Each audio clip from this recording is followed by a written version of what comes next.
Have we ever expressed it officially? আমরা কি কোনো অফিসিয়াল ফোরামে এটাকে এক্সপ্রেস করেছি? আলোচনা হতেই পারে, সেনাপ্রধান অফিসারদের সঙ্গে কথা বলবেন, অনেক কথা উঠে আসতে পারে, অনেক আলোচনা হতে পারে, বাট এরকম কোনো অফিসিয়াল রেসপন্স কি আপনারা পেয়েছেন? আমি আমি আমি আমি জি, এই যে স্পষ্ট বিরোধটা আপনারা রাজনীতির মাঠে চলে এসেছে, হ্যাঁ, এটা নিয়ে আপনার প্রতিদিনই গণমাধ্যমে লেখা হচ্ছে নানা অ্যাঙ্গেলে। দুপক্ষের থেকে আপনারা এটাকে আপনার তুলনাও করার জন্য কোনো উদ্যোগ রয়েছে কিনা? আমি তো এই সাথে যোগ করি, অফিসিয়ালি কোনো রকম আপনার নিউজমেন্ট নেই, কিন্তু এইগুলো যখন গণমাধ্যমে দেখা হয়েছে সেনাবাহিনীর কোনো প্রতিবাদ করেন সেনা মানে একটা নিউজ যদি কেউ ছাপিয়ে দেয় আর একটা প্রতিবাদ না করলে এটাকে এস্টাবলিশ হয়ে যায় কিনা আমি জানি না। প্রত্যেকটা জিনিসের যদি আমরা কন্টিনিউয়াসলি প্রতিবাদ করি বা একটা রেসপন্স দিতে থাকি, জিনিসটা কেমন দেখায় তাও আমি জানি না। বাট আমি এটুকু মনে করি যে যদি প্রয়োজন হয় নিশ্চয়ই সেনাবাহিনী যদি লিখিত দিতে হয় বা কোথাও বলতে হয়, প্রয়োজন যদি হয় নিশ্চয়ই করবে। ইতিপূর্বেও করেছে, আইএসপিআর প্রেস রিলিজ দিয়েছে, কথা বলেছে, প্রয়োজন হলে নিশ্চয়ই করবে সে ব্যাপারে। আমি ব্যক্তিগতভাবে মনে করি এবং আমরা সবাই একই মানসিকতা পোষণ করি, দিস ইজ আওয়ার কান্ট্রি, এটা আমার দেশ, এটা আমাদের দেশ। এই দেশের স্বার্থ, এই দেশের সার্বভৌমত্ব, এই দেশের ভালো মন্দর সাথে আমাদের সবাই জড়িত। এই দেশকে ভালো রাখতে হলে আমাদেরকেই রাখতে হবে। এই দেশের যদি মন্দ কিছু হয় সেটার ভাগিদারও দায়ভারও আমরাই বহন করতে থাকবো। সো আমি মনে করি না যে এই ইস্যুটা এমন একটা পর্যায়ে গিয়েছে যেইভাবে এটা নিয়ে বিভিন্ন রকমের আলোচনা সমালোচনার সৃষ্টি হয়েছে।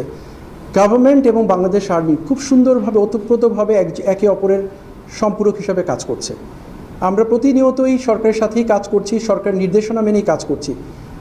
নট টু রেকর্ড এটুকু বলতে পারি যে আমরা যখন আমাদের পরিবারের মধ্যে অবস্থান করি, ইনফর্মাল পার্ট, আমাদের পরিবারের ভাই বোন বাবা মার সঙ্গে কখনো আমাদের ভুল বোঝাবুঝি হয়, কথার মতপার্থক্য হতেই পারে, বিভিন্ন সব এটা মিটে যায়। This A family. সো দেশ চালাতে গিয়ে বিভিন্ন স্টেক হোল্ডাররা বিভিন্ন সময় কথা বলতে পারেন। এইটা নিয়ে এত মানে আমরা যেইভাবে চিন্তা করছি সরকারের সাথে সেনাবাহিনীর বিশাল মতপার্থক্য হয়েছে, বিভেদ হয়েছে, যেটা দেখছি মিডিয়াতে, let us not interpret in this manner. এরকম আসলেই কিছু হয়নি। সরকার এবং সেনাবাহিনী খুব সুন্দরভাবে একে অপরের সহযোগিতায় কাজ করছে। সো এটা নিয়ে মিসইন্টারপ্রেট করার কোনো সুযোগ নেই। করিডোর ইস্যুটা অত্যন্ত স্পর্শকাতর, এটা নিয়ে বিভিন্ন রকম কথা হয়েছে, নট টু মিসইন্টারপ্রেট। আমি যখন বাংলাদেশ মিয়ানমার বর্ডার ইস্যু নিয়ে আরএসও নিয়ে কথা বলেছি, আমি কিন্তু করিডোর শব্দটা একবারও বলিনি, বলেছি আমি আপনাদেরকে, because that is a separate issue.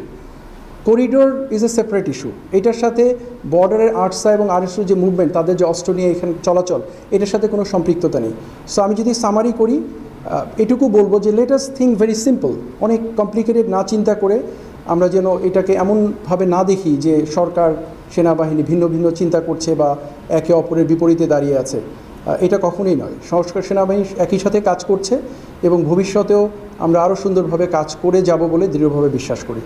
আপনাদের যদি সার্বিক আজকে সবার একটা মনের মাঝে অনেক এই রিলেটেড কোশ্চেনই বেশি ছিল আমার মনে হয়। সো ডাইরেক্টর আইএসপিআর আমাকে পুশ করেছে, আপনি গিয়ে কথা বলেন। আবারও বলবো, এটা আমাদের দেশ, আমরা যেন এমন কোনো কিছু চিন্তা না করি, চিন্তাভাবনা আমাদের নিজেদের মাঝে। আই মিনিং আমরা মিনস আমরা সাংবাদিক ভাই এবং আমি, I am not meaning something out of this room, ঘরের বাইরের কথা বলছি না, কিন্তু এটাও মিসইন্টারপ্রেট হতে পারে যে আমরা বলতে আবার কারা।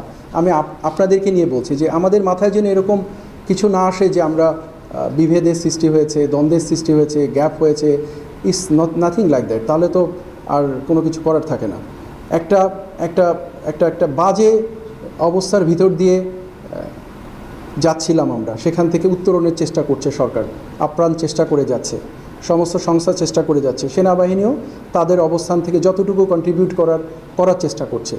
তো আমরা যদি সম্মিলিতভাবে কাজ করি, আমি দৃঢ়ভাবে বিশ্বাস করি যে আমরা একটি স্থিতিশীল অবস্থায় যেরকম আমরা চাই, সবাই আমাদের মনের যে আকাঙ্ক্ষা, নিশ্চয়ই আমরা সেখানে পৌঁছাতে পারবো।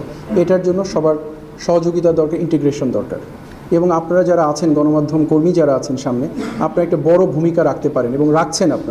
আপনাদেরকে অনুরোধ করবো এই দেশের এই একটা ভিন্ন রকম পরিস্থিতির মধ্য দিয়ে আমরা যেন এটা মাথায় রাখি যে দিস ইজ নাথিং। এই মুহূর্তে এমন একটা স্বাভাবিক পরিস্থিতির মধ্যে আমরা নাই যেটা সব কিছু স্বাভাবিক চলবে। কিছু কিছু অসঙ্গতি অসংলগ্নতা থাকতেই পারে, বাট আমরা সবাই চেষ্টা করছি যাতে সেটাকে মিটিয়ে ফেলে সবাই সম্মিলিতভাবে সামনের দিকে এগিয়ে যেতে পারি। এবং আমি ব্যক্তিগতভাবে বিশ্বাস করি অবশ্যই আমরা সামনে এগিয়ে যাব এবং একটা সুন্দর দেশ যেটা আমরা প্রত্যাশা করি, আশা করি, সেটার মধ্যে আমরা বিরাজ করব ইনশাআল্লাহ।